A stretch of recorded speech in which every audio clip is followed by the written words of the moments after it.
warahmatullahi wabarakatuh. Selamat pagi teman-teman semua. Bagaimana kabar kalian? Semoga kita semua diberikan keadaan sehat ya. Hari ini kita akan belajar dengan cara daring. Untuk materi kali ini yaitu iman, Islam, dan ihsan. Sebelum pelajaran kali ini dimulai, marilah kita berdoa terlebih dahulu supaya bisa bermanfaat pada kita semua. Berdoa mulai. Berdoa selesai. Untuk absensi, teman-teman dapat melakukan absensi di kolom komentar bawah ini ya, dengan format nama lengkap dan nomor absen. Baik teman-teman, hari ini kita akan mempelajari materi iman, Islam, dan ihsan.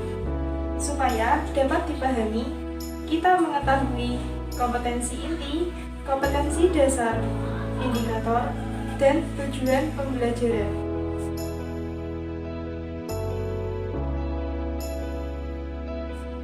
Oke, yang pertama kita akan belajar tentang hadis iman, Islam, dan ihsan.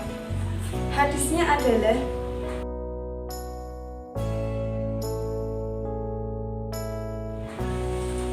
yang kedua, kita akan belajar tentang pengertian iman, Islam, dan ihsan. Iman. Kata iman berasal dari bahasa Arab. Amana yu'minu imanan, yang artinya percaya. Sedangkan menurut hadis pokok yang telah dipaparkan di atas, iman adalah percaya adanya Allah, para malaikat-malaikatnya, kitab-kitabnya, dan pertemuannya dengan Allah, para rasulnya, serta percaya pada hari berbangkit dari kubur. Pada redaksi lain juga disebutkan, yakni hadis yang diriwayatkan oleh Bukhari Muslim. Selain yang telah disebutkan pada hadis pokok tersebut, ada tambahan mengenai objek iman, yaitu beriman adanya qada dan qadar. Dari sinilah para ulama menyimpulkan bahwa rukun iman ada 6, yang mana setiap mukmin wajib mempercayainya. Yang pertama, iman kepada Allah. Yang kedua, iman kepada malaikat-malaikat Allah. Yang ketiga, iman kepada Nabi dan Rasul. Yang keempat, iman kepada kitab-kitab Allah. Yang kelima, iman kepada hari akhir. Dan yang terakhir yakni iman kepada qada dan qadar. Selanjutnya Islam. Islam berasal dari bahasa Arab. Aslama yuslimu islaman, yang berarti selamat. Sedangkan menurut hadis pokok tersebut, Islam ialah menyembah kepada Allah dan tidak menyekutukannya dengan sesuatu apapun, mendirikan sholat, menunaikan zakat yang difardukan, dan berpuasa di bulan Ramadan. Di lain redaksi, ada yang mencantumkan perihal haji, sehingga dapat disimpulkan bahwa rukun Islam berjumlah 5. Yang pertama, syahadat. Yang kedua, sholat. Yang ketiga, zakat. Yang keempat, puasa. Dan yang terakhir yakni haji. Sedangkan kata ihsan berasal dari bahasa Arab. Ahsana yuhsinu ihsanan, yang berarti berbuat baik atau memperbaiki. Sedangkan bila memandang dari hadis pokok di atas, ihsan diartikan sebagai menyembah Allah seakan-akan kita melihatnya, atau setidaknya kita merasa selalu diawasi oleh Allah. Di sini terdapat indikasi lebih mengenai ihsan dibandingkan dengan yang lain. Karena ihsan sendiri merupakan usaha untuk selalu melakukan yang lebih baik, yang lebih afdol, dan bernilai lebih, sehingga seseorang tidak hanya berorientasi untuk menggugurkan kewajiban dalam beribadah, melainkan justru berusaha lebih bisa diterima dengan sebaik-baiknya oleh Allah.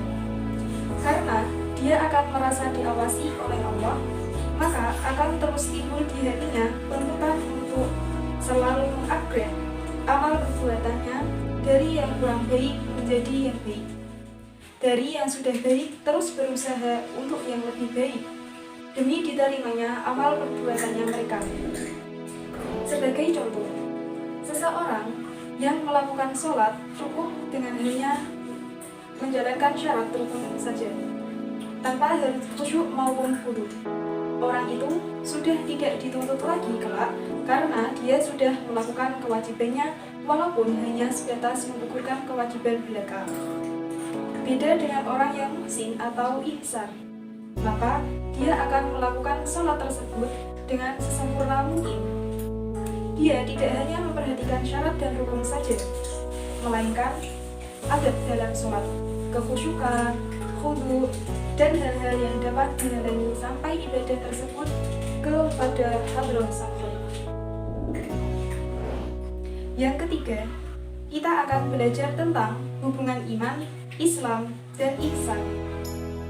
Iman yang merupakan landasan awal, bila diumpamakan sebagai fondasi dalam keberadaan suatu rumah, sedangkan Islam berdiri di atasnya. Maka, apabila iman seseorang lemah, Islamnya pun akan condong, lebih-lebih akan rubuh. Dalam realitanya, mungkin pelaksanaan sholat akan tersendat-sendat, sehingga tidak dilakukan pada waktunya, atau mungkin tidak terdirikan. Zakat tidak tersalurkan, puasa tak terlaksana, dan lain sebagainya. Sebaliknya, iman akan kokoh bila iman seseorang ditegakkan. Karena iman seseorang bisa menjadi tebal, kadang pula bisa menjadi tipis, karena amal perbuatan yang akan mempengaruhi hati. Sedangkan hati merupakan wadah bagi iman itu.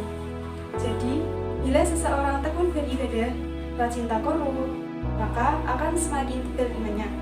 Sebaliknya, bila seseorang berlarut-larut dalam kemaksiatan, kebal akan dosanya, maka akan berdampak juga pada tipisnya iman.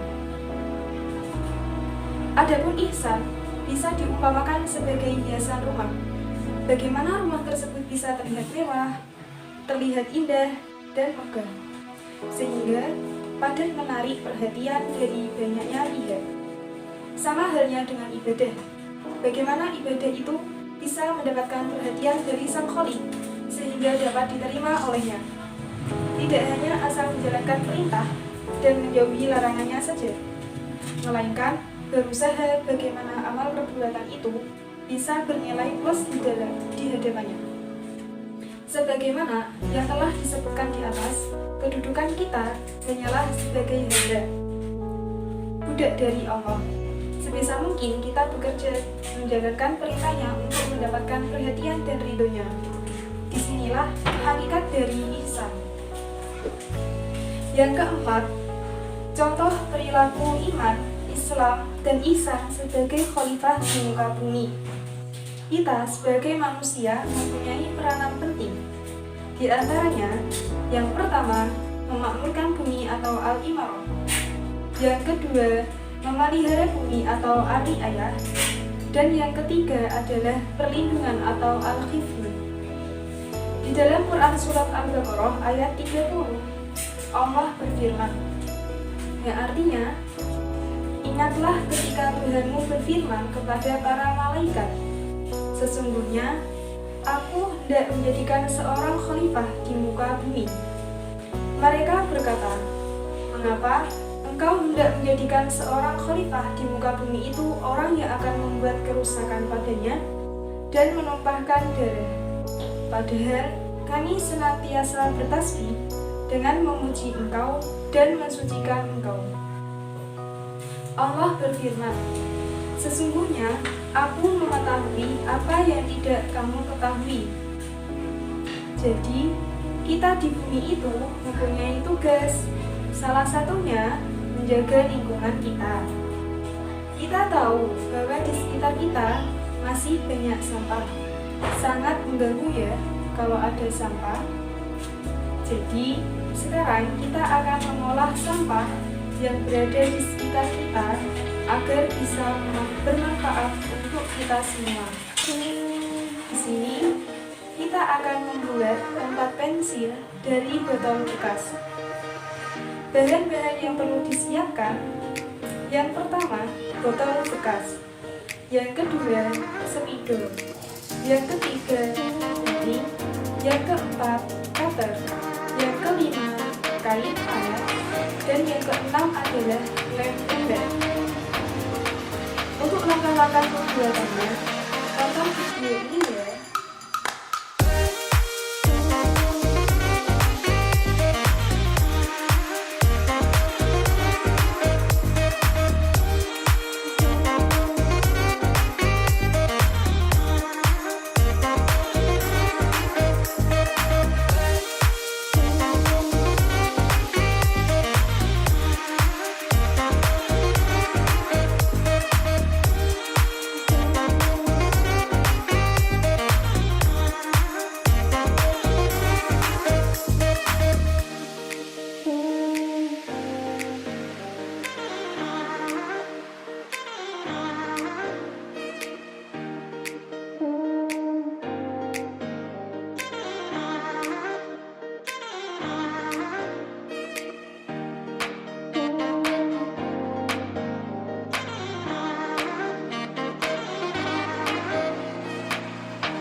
Gimana? Sangat simpel kan teman-teman? Hal tersebut juga merupakan sikap atau perilaku iman, Islam, dan ihsan sebagai khalifah di muka bumi. Maka, mulai dari sekarang, jika ada botol, jangan dibuang ya. Kita manfaatkan aja, seperti yang sudah dicontohkan. Untuk tugas teman-teman semua, yang pertama, kumpulkan plastik atau botol bekas yang ada di sekitar kalian. Yang kedua, buatlah kreasi bebas dari plastik atau botol yang telah kalian temukan. Jika sudah, kirimkan ke email yang tertera di bawah ini. Dan untuk lebih memahamkan teman-teman semua mengenai materi iman, Islam, dan ihsan, kerjakan buku LKS halaman 40 ya.